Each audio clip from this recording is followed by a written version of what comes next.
ऋषि जटा गंगाधर ऋषि जटा हीरू गंगाधर त्रिपुटी पाठशाला में काले समस्या बन गेल छला ता गुरुजी प्रश्नक उत्तर नहीं द पाब रहल छला आता उल्टे गंगाधर शिकायत करे छला एहन से भाग्यवानों के भेटे छे आनंदा मुदा हीरा जोही लई नहीं जाते हीरा पथरे रह जायो हां एता मुसा कतेक तरह के नाम सीख गेला आई बनत वनस्पति जंतु सब हमर शिक्षक बन गेल ऋषि जटा आचार्य फेरो संग शिक्षक जो मिथिला सब पाठशाला में भ जाए तो भाग्योदय भ जेते मुदा ओत तेहन लोक सभा भर्ती भेल छै जे आई 5 साल में जतेक हम ज्ञान प्राप्त केलहुं तकर वर्णन करू ने हीरू ना जाय ना जाय ना जावे आहा के अगनमा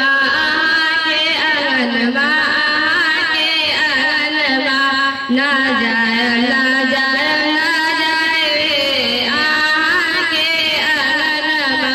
बहिरा सापक मंड बनावल बहिरा सापक मंड बनावल तेलिया देल बनन माहे आहा के अगनमा तेलिया देल बनन माहे आहा के अगनमा ना जाय ना जाय ना जावे आहा के अगनमा धामन जापक गुरु बनावल धामन जापक गुरु बनावल अजगर के रण माहे आहा के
हमार मन में असंतुष्टि अहाँ संतुष्ट से हमरा